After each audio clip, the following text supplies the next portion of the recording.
All right. What is good, everybody? Gamecock Chuck here. My good friend, Jordan Dealmaker. I know a lot of y'all asked about um, talking about the men's programs, talking about the men's basketball program, things like that. Some recruiting, give some updates on that. So I figured I would jump on here and just talk about the season. The season that the Gamecocks had. Do a little recap of that. Um, Talk about the recent commitment that we just got yesterday or today. I meant my bad today. Um, and just talk some basketball. What's ahead for the Gamecocks, what the future kind of looks like.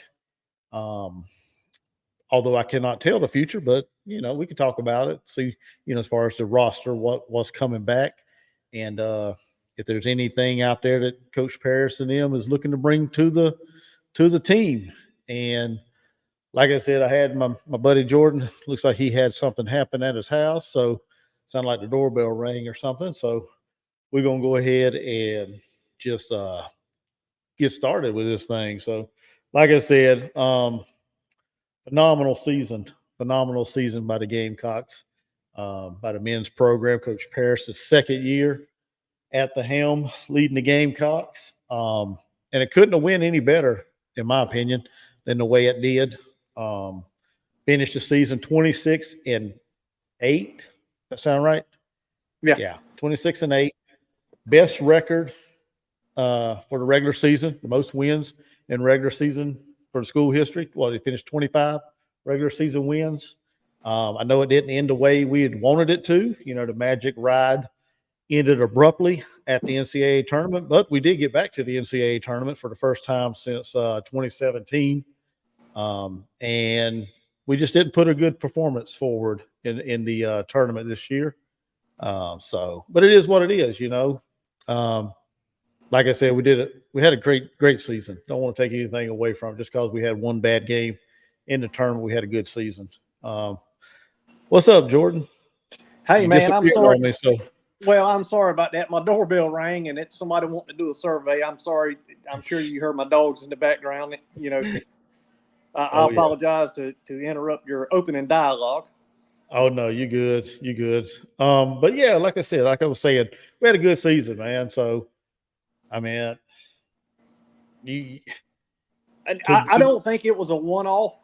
And I know you're going to go into this in just a second. A lot of people were thinking we're maybe like a one-and-done team.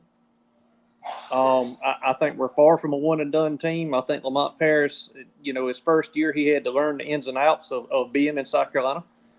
He's hired the right staff to help him recruit South Carolina, the state, and keep our talent there. And go ahead and let everybody know what just came down the pipeline if they don't already know. Yeah, we're gonna talk about that. Yeah, I mean, we've talked about this numerous times, and I've said this in numerous videos, man. I mean, Coach Paris has put together a heck of a staff, and it all starts with Kerry Rich, and I think that's one of the main reasons why we got the good news we got today. Talking about the commitment. And if anybody's living under a rock or hasn't heard by now or hasn't watched my video I put out earlier today, we got a huge commitment for the class of 2024, a big missing piece to our roster for next year, in my opinion. Cam Scott, the shooting guard right there from Lexington High School, not Lancaster. Lexington High School, right there out of the Columbia area, committed today to Coach Paris. And like I said earlier, or whenever they hired Coach Paris and brought Kerry Rich on, we got to keep this talent. We got to keep this in-state talent home.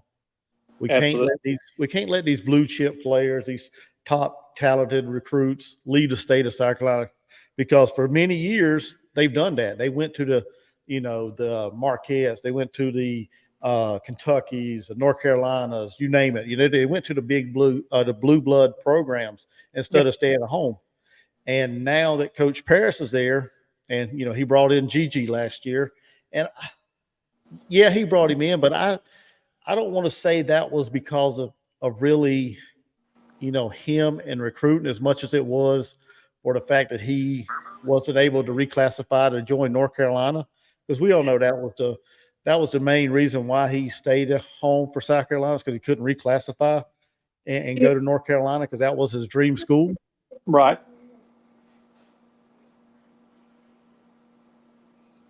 Hello. You broke up on me. Can you hear me? I said right. No, I agree 100%. So I mean, we can't. I mean, yeah, he did stay home, right? And he played for the Gamecocks and did well. But I don't really say that is a Coach Parrish recruit fully, because the reason why he stayed home basically in the end. Now with Cam Scott, I think this is a more Coach Parrish recruit, because he was late getting involved with his recruitment, but he made a good impression with the young man to make him second guess his commitment to Texas. Yeah. And I'm not sure exactly what's going on with his family issues. From what he said, he wanted to stay close to home, and he had some family issues or something like that. And I'm not sure exactly what's going on there, but I hope it ain't anything serious. And I'm excited to have him, man. I mean, we need that. We need that score, because we do, and the game has changed so much, and I mean not just basketball, all across the board. These guys, don't get me wrong, they can commit and withdraw their commitment to anywhere. And when he committed to Texas, I was like, man, that's a long ways out there. You know what I mean? Yeah. And it hasn't come forward yet. I think it will. For people saying that South Carolina doesn't have the money to give these players that other schools can, I'd be willing to bet you NIL played a little bit of ball game in this. Probably. I'd be willing to bet you. Yeah, I'm not sure about that. I don't know if we will. I don't know if we'll find that out yet or not. But yeah, I mean, even during his recruitment, I mean, we finished second from what he said back whenever he did commit to Texas back in August. So, like I said, Coach Parrish had to make up a lot of ground with that young man. I think if Coach Parrish would have started recruiting him right off the bat, like a couple years before then, I think there'd have been no doubt we'd have had him from the get-go. But I'm sure about that. But again, Chuck, now this is just my personal opinion, okay? And a little bit I do know about the inside of the recruiting and NIL. Is staying close to home played a factor? Yes, I agree with that. Lamont probably played a huge factor. I agree with that too. And the coaching staff, all of them. But I promise you money played a factor, okay? This day and time, you don't pick up a 4-star, somebody that can score the way he could. I mean, just ball out on both ends of the court. You don't pick them up just because. You know what I'm saying? They don't go to school anymore. Yes, they all have their love for a certain school. Okay, they do. Just like me and you do. We love South Carolina. If our children were given a full ride scholarship to Duke and Yale and South Carolina, we would choose South Carolina. Our children would too. Yeah. But that's the age and the era we were raised in. These kids don't think like we think. They think about getting a paycheck. Yeah. I'm not saying that NIL wasn't a factor. I'm just glad that Coach Parrish got in on this young man and made that impression on him. Oh, I agree. I know the NIL played a part in it. I'm not naive to that, because I know the world that college basketball, college football is at right now. All the college athletics. I'm not naive to that. I'm just glad that Coach Parrish was able to get this guy to stay home. I am too. Whether it took NIL or whatever, whatever it took to get him, to keep him. Because like I said, we need that score. He's a 6'6", about 6'5", 6'6", huge wingspan. I mean, can score at all three levels. I mean, the young man is very talented and athletic, and we need that, especially with the departure of Michi Johnson. When he went back to Ohio State, we needed that score. So, yeah, and listen, I'm never going to talk trash about a kid unless they just absolutely trash us, aka Juice Wells. But I didn't say that, but I did out loud. Listen, I hope Michi has a successful career out there. I really do. I hope him the best. Yeah. I hope him the best. Do I wish you to stay? Sure. But if he has success, am I going to be hollering at YouTube, on a video about it? No, I'm not. I'm not. He made a decision. No. I hope he's successful with his decision because at the end of the day, he's 21 years old. I mean, at 21 years old, did you make the best decisions of your life? Let me answer that for you. No. I still don't make any good decisions. That's what I'm saying. I mean, they're kids. Not many. Man. I mean, they're kids. It is what it is. Yeah, we lost Michi and we lost Ibrahim Deba. Yeah, which he didn't play hardly any. I think he got in near the end of the year. I think he was battling an injury. So we he hit the transfer portal, so didn't really lose anything there as far as production, but just a body. And looking at our roster, man, I mean, we got pretty much everybody else coming back. And then we add in a couple players, Oku Federico, which is from Finland. Yep. 6'9", power forward, about 200 pounds, big body. Was hoping to get his brother, Federico, but he committed to Texas Tech. So we lost out on him. And we're bringing in another guy, Trent Noah from Kentucky. He's a 6'6" wing player, basically. I was reading up on him a little while ago. Pretty good scorer. During his junior year, he averaged about 27 points a game. And I think I read he made like 60 out of 143 3-pointers. Wow. So he can shoot the 3-pointer as well. So he's a very versatile wing player and a good rebounder. Takes care of the basketball. I mean, everything that Coach Parrish looks for in his players. Basketball IQ is pretty high. And I don't think Paris is going anywhere, especially with re-upping his contract and giving him the extension and the raise that he got. I think, listen, I'm not going to sit here and knock on wood and tell you we're going to be the Georgia of football and basketball. Okay, that's not what I'm saying. But I do believe we opened some eyes this year, and people know that Lamont Paris is legit. Oh yeah, definitely. That's the thing about the in-state talent, man. I think they finally see that it can be done there at South Carolina with Coach Parrish. And and like you said, he's not going anywhere. He's locked down for another 5 years, 4 years, whatever it is. Yep. So he's not going anywhere. And from what I'm seeing, I mean, he's not interested in going anywhere. No, he doesn't seem to be. He really doesn't. From what I've heard online, and he doesn't. He's not going anywhere. So no, and my thing is this: I don't know what he made at UT Chattanooga. I have no idea. It wasn't. I could probably look it up, but I think it was like 700, maybe, if that. Yeah, I mean, but nowhere near where you get now. Look where he originally came from. He has brought back old school basketball. Mm-hmm. That's what he's doing.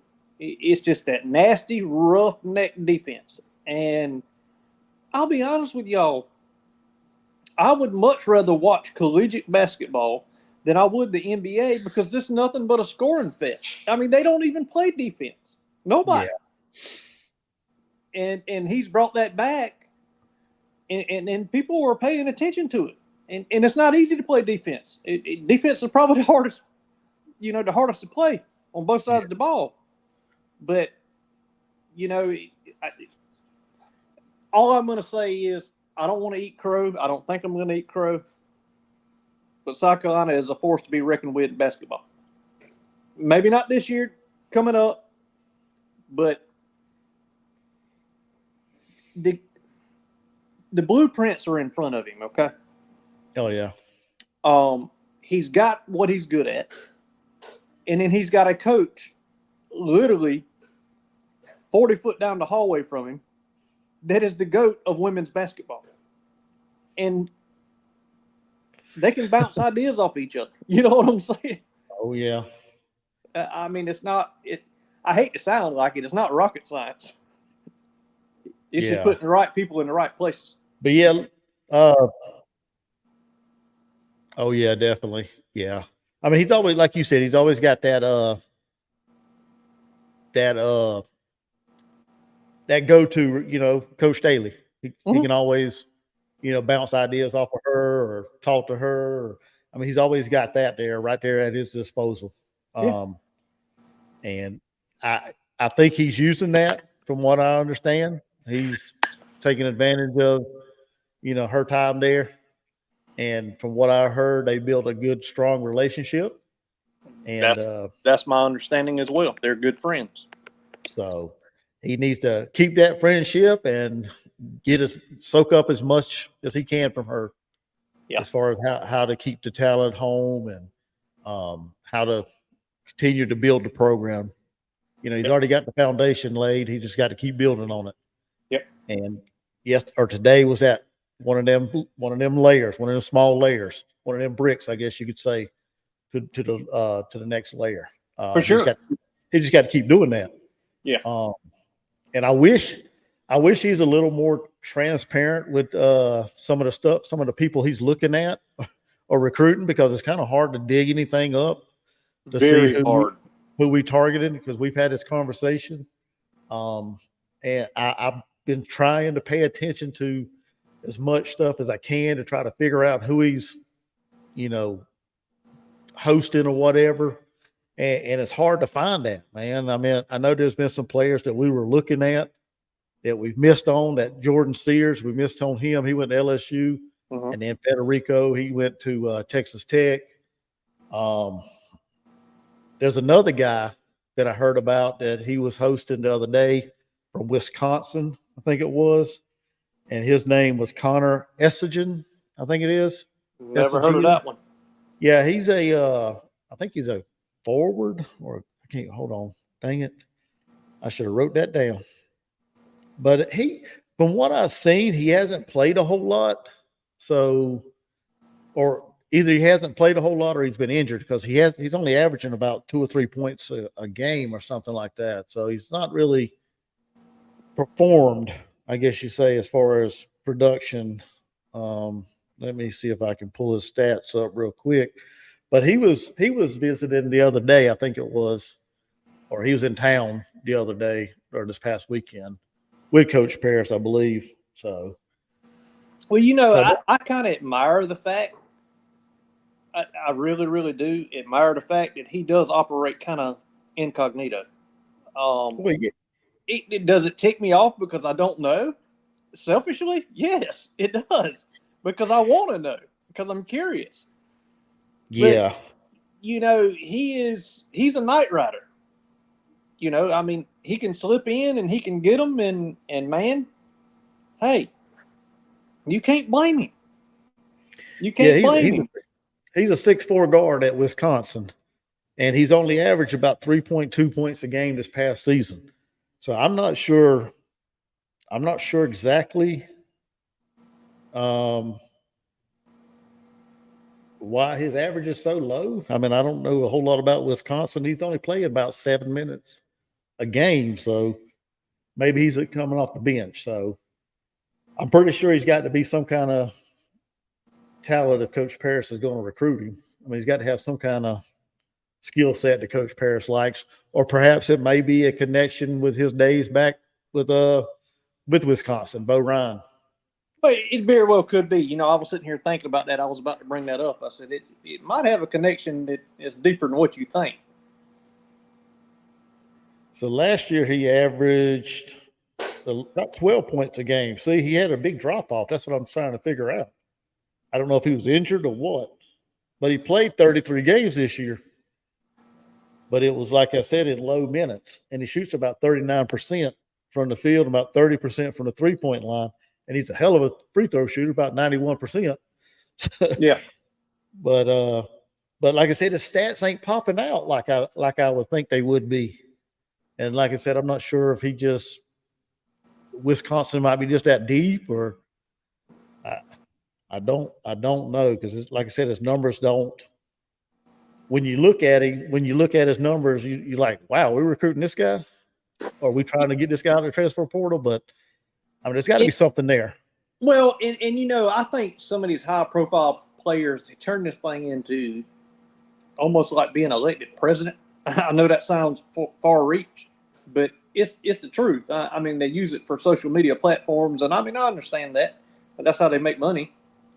But it's just like Zion, that played in the state of South Carolina, that went up to Duke, and of course he was born in Salisbury, and I know I'm going down a rabbit hole here. We really wasn't even in the game. You know what I'm saying? We weren't even in the game. And even though Frank Martin made us think we were in the game, we wasn't in the game. And I like the fact that, again, selfishly, I don't like it because I can't figure out what Lamont's doing. But at the end of the day, the results are coming out on the positive end. So let him keep doing what he's doing. And you know what? We'll figure it out when we hear it on social media or 107.5 The Game. You know what I'm saying? Yeah. And I think we only got now that Cam Scott committed, I think we only got 2 scholarships available, if I remember correctly. That's what I was about to ask you. I read that somewhere before. I thought we had 4. Well, before he committed, I read that we had 3. So I don't know. That's just what I read. Well, then that tells me there's another commitment somewhere that we don't know about yet. I don't know. I mean, we got another kid that we're looking at. I guess he's a guard from Mount St. Mary's, Dakota LaFew. So we made his top 6. So I don't know. Like I said, I read LaFew. Yeah, I read that the other day. We had like 3 scholarships left, and that was before Cam Scott committed. So I don't know. What's up, P Digits? As far as I know, we haven't had anybody else hit the portal besides Michi, which went back to Ohio State, and I can't even say this guy's name, Ibrahim Deba, I think it is. I think he's the one that transferred from Coastal, wasn't he? Yes. Yeah. Now he hit the portal or left. I'm not sure if he went. I guess he went in the portal. Yeah. So other than them 2, no, we haven't. Now, are you asking, do I think we need some more to hit the portal? That's a different question. I can go ahead and if you don't like my bluntness, I'm going to tell you we need 2 that need to hit the portal right now. Well, I was going to say we need 2 to hit the portal, but I'm not going to call the names. Go ahead, Chuck. You call them. All right. Dude, yeah, we got 2 that need to hit the portal like last week. Like, yeah. I mean, and that's I'm just being real, man. It irritates me. We got people that contribute on a sporadic. I don't even know if it's sporadic. Occasionally, I guess. I mean, I'm not going to call their names out, but we got 2 that need to be in the portal. I can go ahead and tell you that right now. And that's a position of need that we need to get from the portal. Yes. And my thing is, I think I'm correct. They're both on full rides. Is that correct? As far as I know. I mean, Lord, wouldn't we like to have 2 extra scholarships? Yep. So there. If you want to be honest, there's 2 that need to hit it. Now, will they? I doubt it. But one of them, well, both of them is actually a position that we really need. We need an interior post player. Yeah. We need a rim protector. Yeah. We don't have that on our roster. I done looked up and down this dang roster 3 or 4 times, and I can't find anybody. No, we lost the only one we had. So, and I think hopefully we'll go after somebody in the portal that can give us that. And I think that's why we were going after Federico, but yeah, he decided to go to Texas Tech. I guess he didn't want to play with his brother, but. Well, you said that we're going after a 6'7" guy right now, but you said he was a wing, not a center. Which one are you talking about? You mentioned one. I can't remember which name you mentioned, but you said he was 6'7", but he was a wing. Let me see if I can locate that. Now, I know the wing player we got coming in. He's a freshman coming in, Trent Noah from That's right, Kentucky. and he's So 6'7", no, right? he's not. Yeah, he's 6'6". Okay, yeah. I mean, Oku Federico 6'9", 200. He's a little thin. he's very thin That's for thin for 6'9". being 6'9". Yeah, So, but that's what we need. That's what we need to target in the portal. That and another guard, and I think that's where that Mount St. Mary guy that everybody's talking about. He averaged. He's 6'5". He averaged about 18 points a game, 4 rebounds a game, about 4 assists per game last season or this past season. So hey, I'll take a 6'5", 235, 240 pounder. I mean, that's what you need. yeah, we need somebody. We need Somebody, somebody to be. somebody We can need, throw muscle and butt around. yeah, we need somebody to be a rim protector and that can score. That the problem I got with the roster that I'm talking about, they can't score. I know. I mean, yeah, get a couple rebounds every once in a while, but they got no shot. They got no they can't score the basket. The basketball. That's the frustrating part for me. I mean, it is me too. So and to play as long as they played, and yeah, it just we definitely need to go after our post player in the portal and pick up another guard. Yeah, and I think we'll be set because looking at the roster. We got a lot of good talent coming back with CMB and Jacoby Wright. I think he's going to come off the bench. Ugasuk, he come on pretty good there. Davis. Zachary Davis. Yeah, I'm really excited about him. I think I can't wait to see his game goes to the next level. I think it is. And Studi's coming back too. I did a video about that. Studi's coming back. Arden Conyers, he's a redshirt freshman. He didn't play last year. I'm not sure if he was injured. I'm not sure his status, but he didn't play at all last year. So we got him. And I think there was some talk about him in the preseason. They were excited about him, but he never got on the court. So I don't know why or what was holding him back. So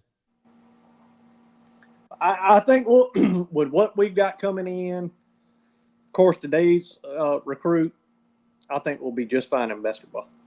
In my honest opinion, I think we'll be just fine. Do I think that we'll do what we did this year? I don't know. I'd be far-fetched to say yes, but I'd be far-fetched to say no. I mean, we don't know. We didn't expect. Heck, I didn't expect the results that we got out of this team this year. To be honest with you, yeah. I really did. I think if we can grab a solid post player, I think we got a shot to repeat what we did last year. But if we miss, I don't see us being as successful as last year. That's my opinion, because you need that post presence. Yeah, for sure. And we had it, but BJ, he was only a small piece of the pie. Yeah. Now, if we don't have it, I think we could do something against the grain of what Lamont likes to do, which is defense. And we could, with the scores that we have, the ones we've got coming in, the ones we already have here just coming back, we could be a lighted up kind of team if we needed to be, but I don't think that's the style Lamont wants to play. Yeah. You think he's going to try to play Colin Murray Bowles more in the post? I believe that, yes. I believe that wholeheartedly. Now, I also believe, how can I word this the right way? If he does move him down there more, I believe it could possibly hurt his draft status. But then again, I don't know. I don't know what they look at. It could show how versatile he is. You know what I'm saying? Oh yeah. Well, I'm waiting to see his outside game. I heard he can shoot it, and I think he was limited because him being injured. Well, me and you got into it. I started screaming one time. I said, "Why don't he shoot the damn three?" And you said that ain't his game. I said, "Oh crap! They say he can shoot it." If it's a lie, they told it, not me. They did say he could shoot it. Yeah. But they were saying that he has the range. He has the outside range, but they wouldn't letting him shoot it. They wouldn't letting him shoot it at the time. So, well, guess what? I was going with it. Nobody thought Camila Cardoso could hit a three either, and she did. Yeah, one out of three. Hey, she hit it when it mattered. Yeah. What's up, Mr. Terry Hall? How you doing, buddy? Yeah, Terry, what's going on? He said, I think Coach will get it right given enough time. Oh, yeah, he's going to get it right. But, yeah, I mean, we definitely need to make this portal good. There's also another name that I saw floating around out there that just entered the portal as well. He's another South Carolinian, Nick Pringle from Alabama. He's in the portal. So, and I think he's a good 6'7", maybe. I can't remember what his height is, but I think he may be interested in coming back home. Yeah, I mean, bottom line is this. You're talking about 18, 19, 20, 21, 22-year-old kids. Mm-hmm. We've only been in the tournament, went 2017. I think we went with Darren Horn back in what year was that, Chuck? 2000. Shoot. Oh, God. 9? Darren Horn? 2007? I can't remember. But anyway, I think this year proved, and these young players that are going to hit the portal, especially the ones that are from South Carolina, well, heck, I can go back home. I mean, that's a good ball team. Mm-hmm. That's a good coach. That's a good coaching staff. And everybody knows that if you know anything about South Carolina the way I do, as far as our facilities are second to none. In any sport. In any sport. We have, on a scale of 1 to 10, we're 9.9. Yeah, Nick Pringle's 6'10", about 230. Woo, I like that. I like that size inside. Yes, sir. See, I hopefully Coach Parrish can, sway him to come back home if he's interested. I mean, he might not be interested in coming back home. But he averaged like about 7 points at Alabama, 5 rebounds. I like that. Because, I mean, heck, there was nights, the couple we talked about a while ago that couldn't even get one. Yeah. you know? Yeah, so, don't get started on that. He averaged 5 a game, and he shot 62%. I don't understand how one person can be as big as they are. And anyway, I'm not even going. I'm not even going there. Yeah, exactly. So hopefully, this young man's a target for South Carolina. Hopefully, Coach Parrish, his staff can get in touch with him. And I'm not sure if he's got a no contact clause with this portal or what, but hopefully Coach Parrish and or somebody for the staff. Explain that to me. What, a no contact? Yeah, explain that to me, because I can't make heads or tails out of it. That usually means they know where they want to go. If I understand it correctly, they know what school they're going to or what school they want to go to. Okay, all right. That makes sense. So what you're saying is they put the no contact in, not the school they came from. No. Okay. I understood it. I was thinking to myself, like, it's kind of like a do not compete clause. You know what I'm saying? Yeah. And I'm like, there's no way, because we all know they go into the portal and then the next day they commit somewhere else. So which means there was tampering between this school and that school. So how in the world does somebody put a no contact in? Yeah. So it's the player doing it. Yeah, the player does that. They basically say, Okay. "Don't contact me. I'll contact you." Basically, Okay. is what if I understand it correctly. That's the way I understand it. Okay. Well, that makes So, sense now that you say that. Yeah. so unless he has that, then hopefully Coach Paris, somebody from the staff, can get in touch with him, gauge his interest. If we're even interested in him at all, I don't know why we wouldn't at 6'10". I mean, I I think that would be real bad if we didn't. But and he's from South Carolina, so Well, and we've got assistant coaches that know all this, and they're really good at updating Coach Paris on what we need to do. and he and if I remember correctly, he played at Wofford too. So Oh, where really? BJ Mack played, He was a if I'm terrier. not mistaken. I'm pretty sure he played. Let me see. Yeah, he was Wofford. He only Okay. played 15 games at Wofford, but yeah. So he played there with BJ Mack. I'm assuming back in 2020.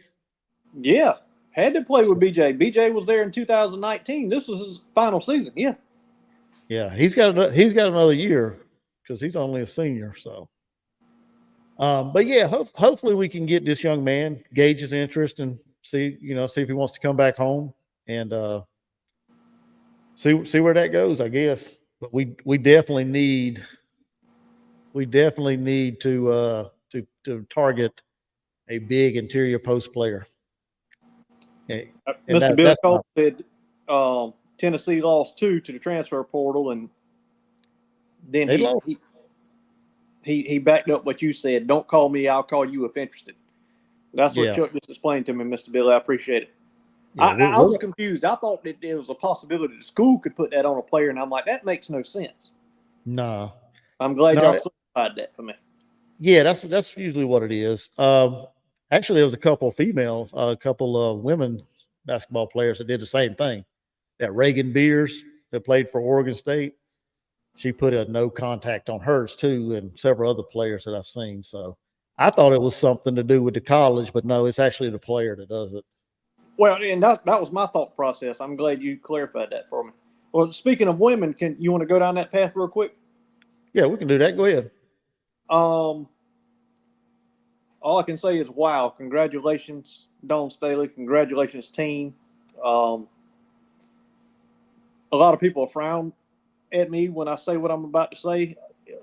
Overall, coming into the season, a less talented team than what we had years past that won it all. We had outside perimeter shooting this year. That was something that we didn't have in the past. But congratulations. She's recruiting her behind off. And congratulations to Caitlin Clark, Angel Reese, Camila Cardoso, all of them that got drafted, especially the top, 8 or 9. And I think women's basketball, 16 million viewing the national championship game. That's what I read. If the numbers are wrong, I'm sorry. That's what they said. I think they said 18.9. Okay. Is what it peaked at. Okay. I think these young ladies that we saw play on the hardwood this year collegiately is going to change the WNBA. And I made a video about that. And I know some of y'all might frown at me because you don't like Angel Reese or you don't like this, that one, or the third. But y'all, facts are facts. Women's basketball has never had the eyeballs and attention it had this year. Never, ever. And I'm happy for everybody involved, every team, every coach, every player that made that be what it is and what it will continue to be. Yeah. That's my women's basketball. And I know there's one you want to talk about.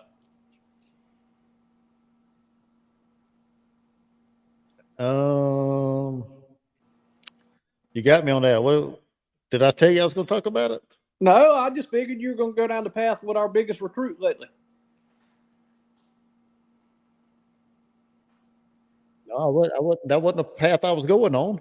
Oh, okay. But yeah, to echo what you said, congratulations to Cardoza being drafted by the Chicago Sky. Is that what they call him? Who, Cardoso? Yeah.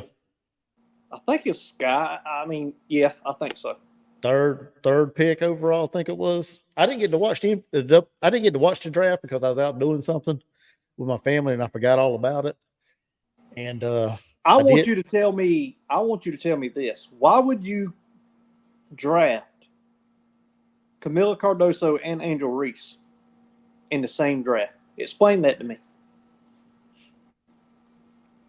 Depth at that position? Because they play the same position.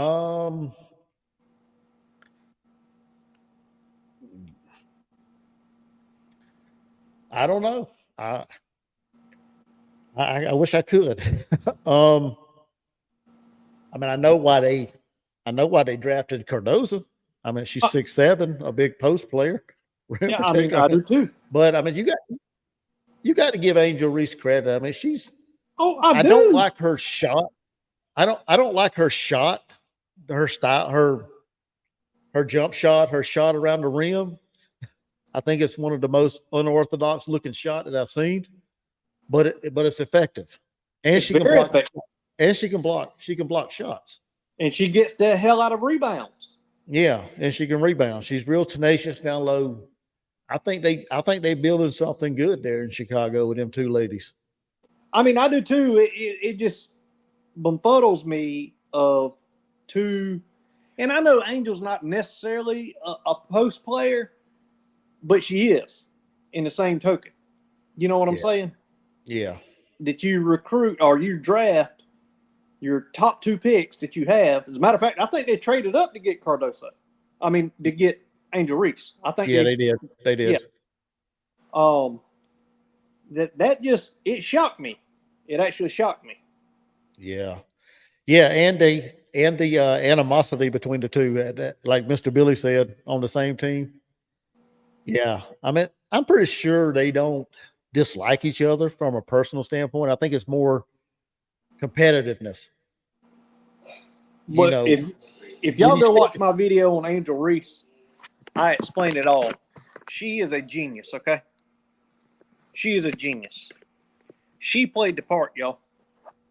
She's worth $1.7 million leaving college. She played the part, and she played it to a T. Sometimes she was the villain. Sometimes she was a victim. Sometimes she was a victim of being a villain. So I don't throw shade at her. Do I like the fact that she pulled Cardoso's hair, elbowed her, and all that, etc. and nonsense? No, I don't. But you can't take the game that she has away from the young lady. Yeah, that's what I'm saying. Once she steps on that court, you know, she's a heck of an athlete. She's very competitive, very fiery, and I'd be interested to see how they pair up there in Chicago. Mr. Billy said they're gonna change. One of them's gonna change position. Well, Camila can't change positions. She ain't gonna change no position. It have to be Reese. Yeah. But Terry Hill said they may change her role. I'm guessing he's thinking about Reese as well. So yeah. But yeah, I mean, it's gonna be interesting to see them two playing together. So Terry Hill said they want to be the new Detroit Pistons. Well, they on the roll to do that. Yeah, I agree with Billy. You know, if you can get them both on the team and get them to work together, why wouldn't you want them on there?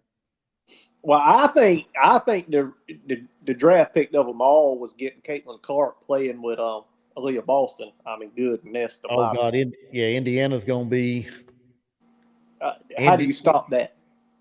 Well, I'm not saying you can't stop it, but I think they're going to give the Aces a run for their money. Yeah, I think they're champions next year, personally, if they can gel. Yeah, I think they will. Now Indiana's got both inside and outside games, so absolutely. So to see how Caitlin Clark's game, translates over to the WNBA. See how she does there. So, well, you know, if anybody does any research on her, number one, you're not going to stop her. Number two, she can't beat you by herself, but she makes everybody else around her so much better because she's such a good passer of the ball and she puts you in positions to score. But her game, she steps to the left, y'all. Yeah, If she she's a steps left to the tackle. left, she's gonna fire every flipping time. Yep. I think she's going to be a good complement player to Aaliyah Boston. I think they're going to complement each other real well. I do too. So At least that's what I hope. Interested to see how that one plays out as well. I may actually watch a couple of them games this year. Yeah, I know I always say that, but sometimes I just forget they own. So, well, and you know, I said in my video, even though that the WNBA is kind of under the jurisdiction of the NBA, why in the world they hadn't figured out a TV contract? Why these girls are making $65,000, $75,000 a year in 4-year deals, rookie deals, 4-year rookie deals, and making most of their money from, you know, independent sources such as Nike, Adidas, whoever they sign with. Y'all, that makes no sense to me. yeah. That makes no sense to me. Not when almost 18 million people viewed the national championship of the women's basketball. That I can't wrap my head around that. Yeah, I saw the figures that you were talking about. I think they said Caitlin Clark's going to make like what $76,000 her first year, and by the time her fourth year rolls around, if they pick up the option, it's like 90 some thousand. 97. Yeah, 97. And I was Yeah. like, but they also said they get their endorsements that they have. Like she has Bose, State Farm, and was it Gatorade? Yeah, she's a Gatorade. Yeah. Yeah. So she gets to keep them endorsements. So whatever she got there as well. So she's probably going to make a majority of her money from endorsements and not from the WNBA. Majority? Hell, she's going to make 90% of it. Yeah, well, yeah. Yeah, she gonna make most of her money. Yeah. She's gonna be endorsing her and Jake from State Farm. We're gonna be making some money. Yeah, Mr. P. Digits, I said the same thing in my video. They have not made a profit in 20 years. Never. And that's why I think this recruiting class, this draftee class, is going to change how we view the WNBA, because I think they are marketable. Okay, they are marketable. These are great players, beautiful women, and good people. They can market the WNBA if the WNBA has the knowledge to do it, because they have marketed themselves in college to the tune of $1 million, $2 million, $3 million, $4 million.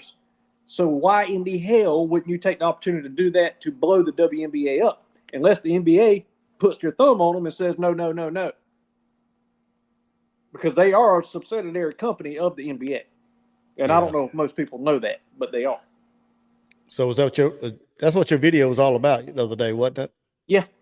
Yes. Y'all go check out Jordan's video on the Angel Reese, Caitlin Clark, WNBA changing, how they're going to affect it. So go check his video out. Make sure you subscribe if you ain't, which I think most people that's here has already subscribed to you. But anybody new on here, go subscribe to Jordan Dealmaker. Thank you, friend. You didn't have to do that. I appreciate it.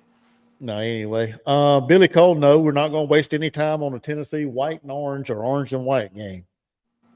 So, I mean, it really doesn't move my needle, pique my interest whatsoever. So, I mean, South Carolina's playing theirs this Saturday, and you know what I expect out of it? To look like a scrimmage playing against defense against offense of your own team. Yeah.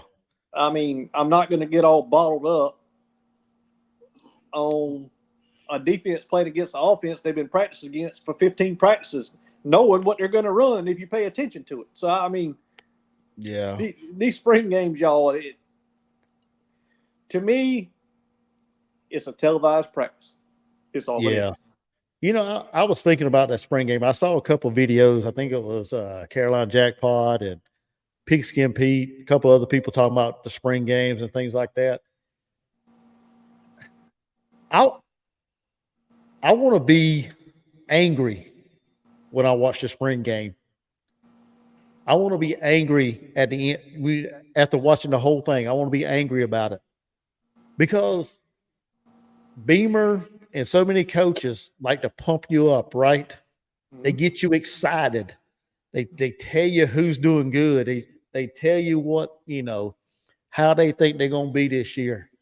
and then they just let you down with a 5-7 season or a 4-8 season.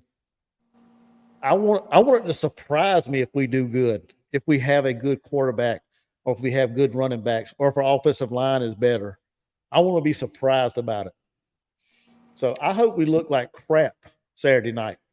I'll be honest with you, Chuck. I hadn't looked at it from that angle, but that makes perfect sense.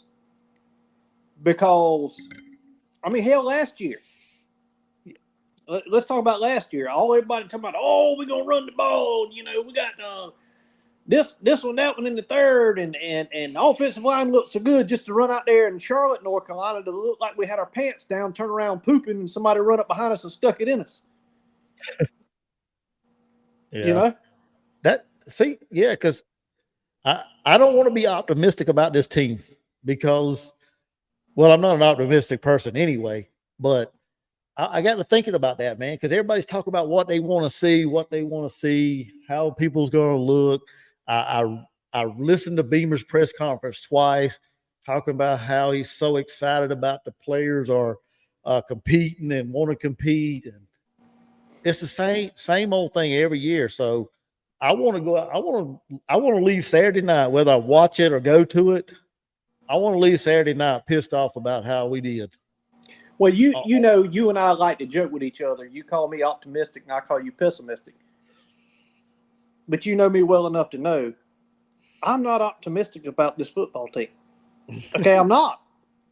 Now, I was super optimistic about women's basketball and men's basketball this year going into the season. But I'm not about this football team because I don't believe we have the right person in control of it. I'm sorry. Until I'm proven wrong, that's just my opinion, y'all. That doesn't mean I'm not a Gamecock. That doesn't mean I'm not going to pull for them. But I'm going to call out the faults where I see them.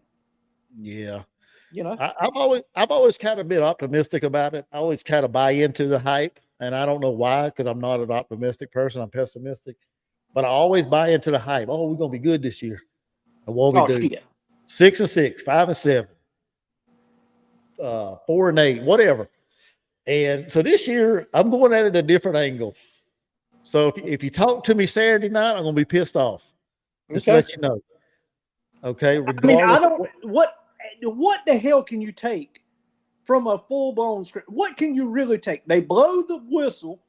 Of course, they're going to have some long shots down the field. Of course, the defensive back is going to be 3 steps behind him. Y'all, that is planned out. That is what sells tickets. Mm-hmm. Okay? That's what sells tickets. It is nothing but a show. Just like the Clemson fans. Pigskin Pete said it better than anybody. Oh, they want the bench club to start this freshman. The kid's never taken a snap in collegiate football. You know, be realistic. Come on. This is a coach-ran practice is all it is. They will blow it dead if it doesn't go the way they want it to go, and they will open it up to wow the fans. Yep. It's a show. It's a show and like a show and dance. It's like a damn puppet. That's the best way I can put it. It's like a puppet. So I'm not going to be optimistic about this, and we'll see what it looks like Saturday night. So, well, look here, I got a pork loin in the oven cooking. I got to jump off here. Well, I'm getting ready to hop off here too, but I appreciate you having me on. Everybody, please go like, comment, and subscribe to my man Gamecock Chuck. He needs a few more hours to be 100% with YouTube. He's got the viewers, he's got the subscriptions already, but to be monetized, I think he needs, I don't know, some 20 hours. So if you're watching this, watch the whole thing, please. Appreciate it, man. Appreciate it. But yeah, I'm gonna hop off. I'm gonna hop off here in a few minutes. I got to go eat dinner. But yeah, y'all go subscribe to Jordan Dealmaker. Go check out all his videos. He's very pessimistic about his YouTube channel, so y'all go check it out. And like I said, make sure you like him and subscribe if you never seen his channel. But yeah, y'all go check it out and subscribe to him if you haven't.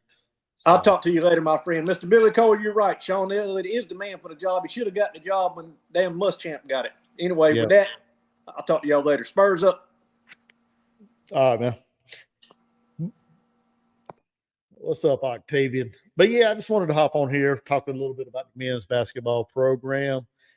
Like I said, I'm getting ready to get off here because getting ready to go eat some dinner with the family. But yeah, interested to see what Coach Paris can bring. Excited for the new commitment we got today, and hopefully, like I said, looking forward to seeing what we bring in through the transfer portal next this season. So, oh, Octavian, Mr. Billy said, "There goes the neighborhood." Yep. But anyway, I'm going to hop off of here. So, thank you everybody for stopping by. This was kind of like a thrown together, improvised little quick live stream. So thank you guys for coming by. Billy Cole, P. Digits, Octavian, Terry Hale, um, everybody, anybody that stopped in to check it out. Thank you guys. Like you said, make sure you hit the like and subscribe button if you haven't. And I guess I'll see you guys in the next one.